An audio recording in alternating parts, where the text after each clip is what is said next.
to be able to have that dialogue. Thank you. But while John's coming up, let me respond quickly, Roger. I think having an expert who would testify to competition and market demand would not be beneficial. If you brought in somebody who had a difference of opinion based on law and FAA requirements who may have a different opinion, I'm not sure, having gone through this with the fine-tooth comb, that would probably happen. So I'm not sure that somebody who would speak to market demand issues is going to be helpful, only if there's something else. Because I raised that issue, Roger, with this Kevin Willis about this very thing. And he said, take it off the table. It's not relevant from our perspective.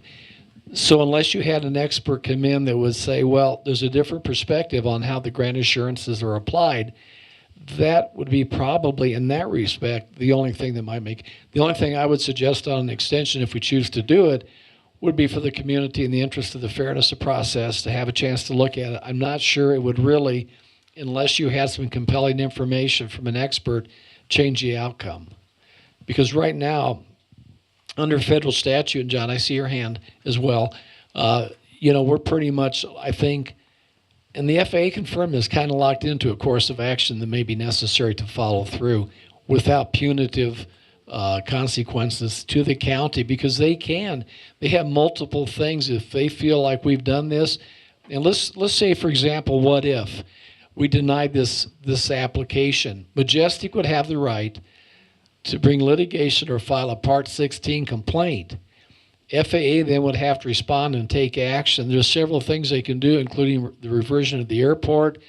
They could go ahead and withhold AIP grant dollars. They could even enforce any other actions through the federal courts. So, we got to be very careful on this. You can't just blow this off as not having consequences if we make a bad decision on this. So that's all I wanted to say for the moment. I thought that what Judy Kahn mentioned was an expert in FAA law. No, she said more about and she's here to specify. I think it was more on the Marie's got the letter. The economic side. I'll tell you what. Let's. I can see some people squirming. It's been 2.5 hours we've been sitting here. Let's take a break. Let's try to reconvene in 15 minutes. Mr. Kosick, you'll go first. Tricia, Richard Harding, Bob Connor. Was there anyone else? Marv. Okay. Just so you folks know, whatever happens, we need to be done by 2 o'clock. I got a doctor's appointment, and I'm not going to miss it. Well, I think we might be finished by 1, but we'll see. I'm going to contribute to the brevity. John Kosick, 14101 5875 Road, Montrose. Sorry. We don't want to be misunderstood or mischaracterized here, gentlemen. We hope we've made it abundantly clear that we appreciate and understand your obligation to entertain this second FBO proposal. Council was very good on... Can you get closer to the mic, please? I'm sorry. Council was very good on explaining that. Our primary concerns have always been related to the lack of transparency, which Commissioner Ellis himself acknowledged in a front page article in the paper back in December. Now we have short notice hearing and access to limited access to pertinent documents. So even though you may not believe that additional pertinent evidence may be forthcoming or influential, by allowing a little more time for this process, do yourself a big favor here, guys, by indulging the public with a gesture to dispel their concerns. And then one more righteous indignation is not an appropriate response. Thank you. Thank you. Tricia?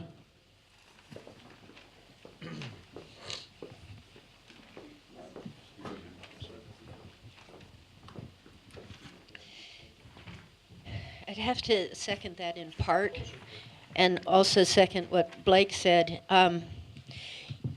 You've reached a point here where clearly the public thinks that you have not been transparent or thinks that they weren't given enough time, and I don't think it's to your advantage to put yourself further at a disadvantage to say, we did it anyway.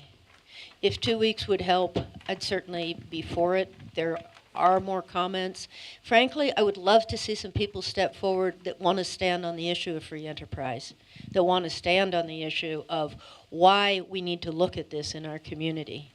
But relative to not looking at a continuance of 2 weeks, I think it would make your position far more difficult. Thank you. Mr. Harding.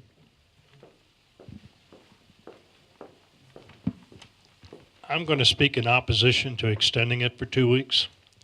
And the primary reason is that we all swore an oath to uphold the Constitution of the United States and the Constitution of the state of Colorado.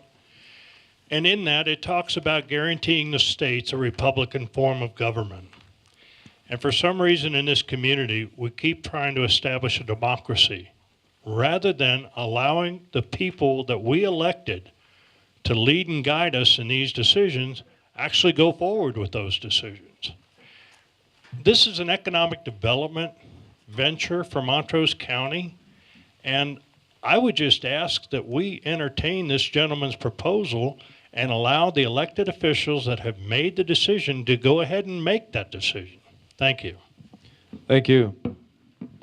Bob? Marie, do you need the rest of that? Okay. I agree to a certain extent with Richard. That happens. I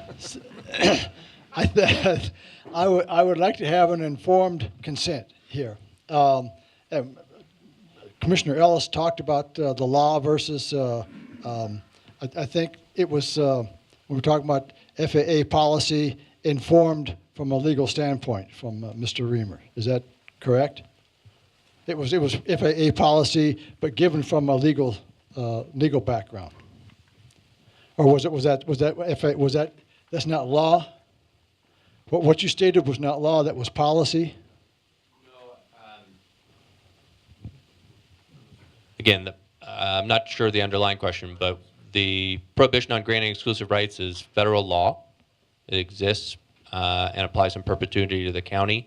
The grant assurances themselves arise under federal law, and they exist in a contract between the county and the Federal Aviation Administration. So but the policy that you were talking about was informed by the law. It's the FAA's interpretation of the law and the contractual obligation. Okay. Would it not be beneficial then to hear from the other viewpoint from Mr. Egan?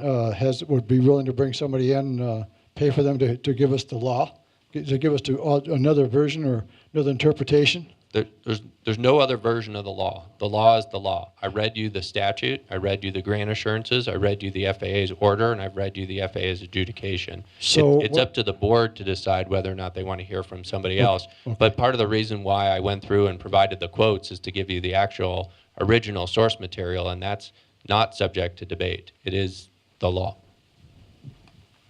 Okay. Thank you. All right. Mr. Marv Ballantyne. And Marv, name and address for the record because you didn't speak before. Marv Ballantyne, 16081 6100 Road, Montrose. I'm still unclear about this $5 million. It seems to me that if they put it up to begin with, but you reimburse them, you're still paying the $5 million out of something. Maybe I just need 2 weeks or 30 days to figure that out, and I would appreciate that amount of time. Okay, thank you. I can provide some clarification on that if you'd like me to. The the $5 million is basically capital outlay out of their pocket, and it's going to provide a benefit for Montrose Regional Airport.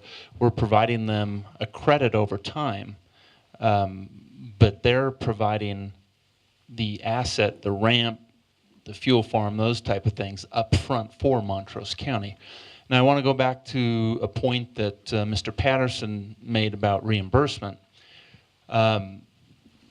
This particular apron will be eligible for reimbursement in the future, but given that the AIP program is reauthorized by Congress, you just never know. Now, eligibility and given whether or not there are funds available in the future are two different things. Now, with the previous apron that Montrose County built, several years past, we built it to FAA standard. We were able to apply and get a portion of that reimbursed.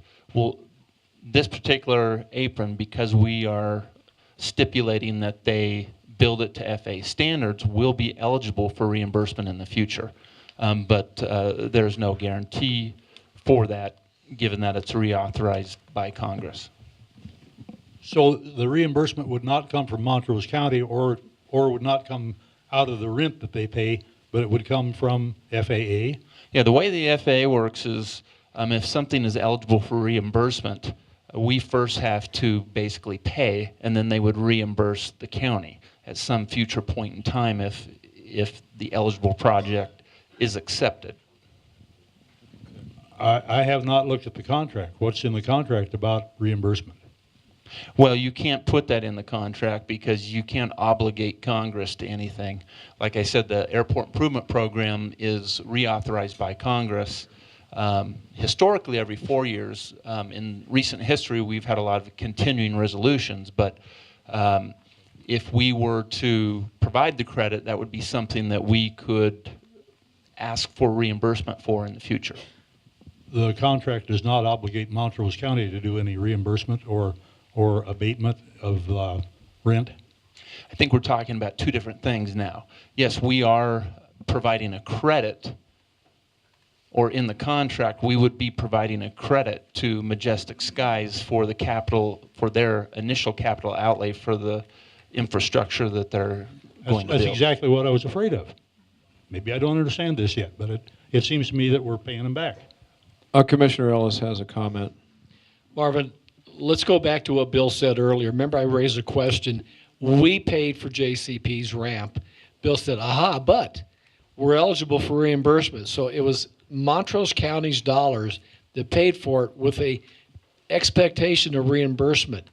The same principle, the same rationale that Bill used and that board used for JCP's ramp would apply to this, except they're going to put up the initial investment, they'll get the credit back, and then we'll have an opportunity, the same way it was being done for JCP's ramp, as authorization occurs from Congress, to reimburse. So it's apples to apples. It was our money to begin with, we're getting reimbursed. It'll be their money, we give them credit, but we'll still get reimbursed. At the end of the day, we get reimbursed the same way for both projects. There's no difference. The way it would appear to me is that we had to have the ramp, the first one. We don't have to have the second one. I don't know. That was bare dirt, wasn't it, Lloyd? Well, first of all, for clarification, the ramp is the public ramps. They're building a ramp for the public. It is non-exclusive use, and Montrose receives that asset at the end of the contract. So they're building a ramp for Montrose County.